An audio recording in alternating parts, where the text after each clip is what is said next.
Today I'm talking about what it takes to prep and get ready to host and teach a yoga teacher training. This is for a 200-hour training because that's what I have experience with. I am just heading into helping co-lead my third yoga teacher training. The first two were in different locations, so every single one I'm doing is the first one for that studio. It's been super amazing, super fun, and so now I'm telling you a little bit of the experience of what it takes to get started, what it takes to get started if you want to host a yoga teacher training. Now I do have a little guest appearance, little dude here. This is Ezra. First I'll introduce him. This is Ezra. He's my baby. He's a month old, so he is just kind of attached to me as an accessory right now. So he's just sort of hanging out.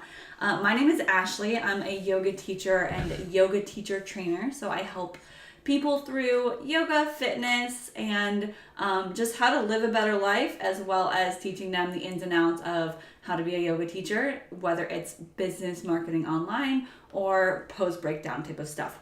So I do a lot. Anyway, today we're discussing, again, the prep, what it takes to start to host your very first yoga teacher training. Number one, there's like 5 steps here, okay? Number one is make sure that you or your lead instructor has the criteria that it takes to host a yoga teacher training. You have to feel confident and knowledgeable that you have the skills to be able to teach these people, but also there is a set what you need to have in order to teach it. If you're going through Yoga Alliance, which is the yoga governing body, and you're registering your school with Yoga Alliance, the lead teacher for a 200-hour training needs to be an ERYT, so an experienced registered yoga teacher.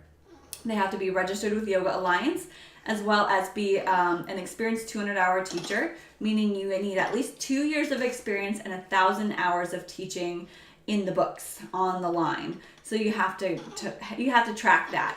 So make sure that your teacher has that credential before you decide that you want to host a training. Or find someone like myself. I could be a lead trainer.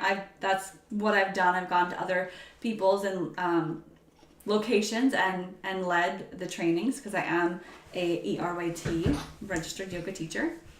The second thing you want to do is make sure, number 2 is to commit to doing it.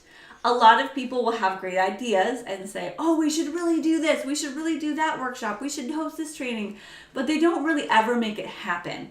So the thing is, committing to it means setting the dates, setting the price, setting the times, and saying we're doing it.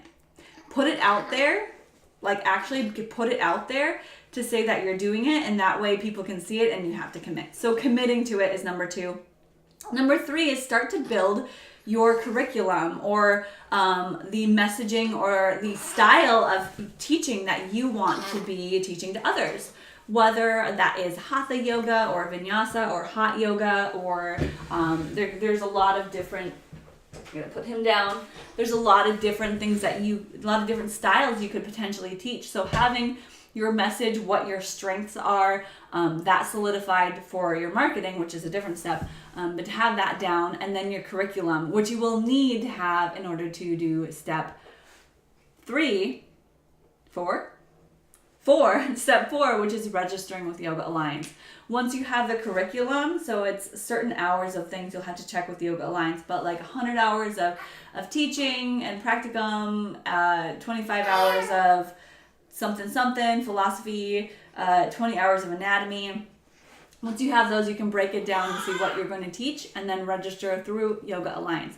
It's a little bit of forefront work right away, but once you're registered, you're always registered so that you can host multiple trainings and you don't have to do the whole process again. But just to get it started, you will have to go to Yoga Alliance, do a little bit of background work, do some Google searches, figure that out, and get it done. You can also use a lot of the same curriculums from other teachers, other studios, and if it's similar to what you're doing, not a problem. Just get that registered through Yoga Alliance, step 4, and you're good to go. There is a fee attached to that too, but again, once you get it done, it's done. Okay, let's pick him up again.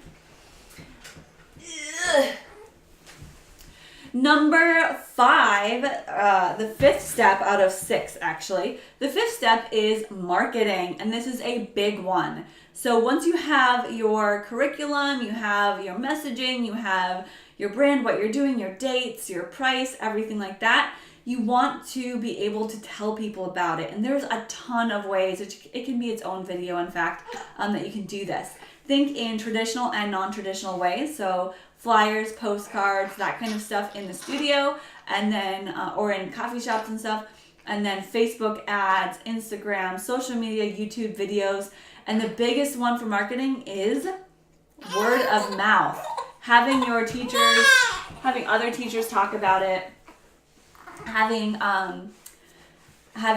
asking people if they know anyone that might be interested, and just talking to more and more people and just mentioning as much as you can. Did you know it takes people at least 7 times of seeing or hearing about something in order to commit to it or to buy it? So when it comes to advertising and marketing, you can't just think that someone is going to see one Facebook ad or post and then commit and decide to do it. No. They have to see it multiple times, and it's going to annoy you before it's going to annoy anyone else with the repetition. So lots of posts, lots of talking about it, lots of mentioning it, lots of marketing. Got it? You can also hire someone like myself to do some of that content creation for you, because that's what I love doing. Besides that, the next step, the last step, is to get all your ducks in a row for the training. That means designing and creating a manual if that's something that you want to do, getting any pieces together for some workshops, getting guest teachers, and just making sure that everything is set and ready to go.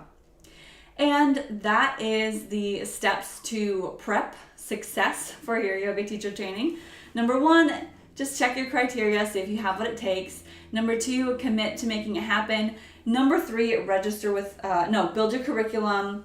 Number 4, register with Yoga Alliance. Number 5, marketing, it's a big one. And number 6 is getting all the pieces together, like your manual and props that you might need. Now just know, when you host a yoga teacher training, it's not going to go exactly to plan.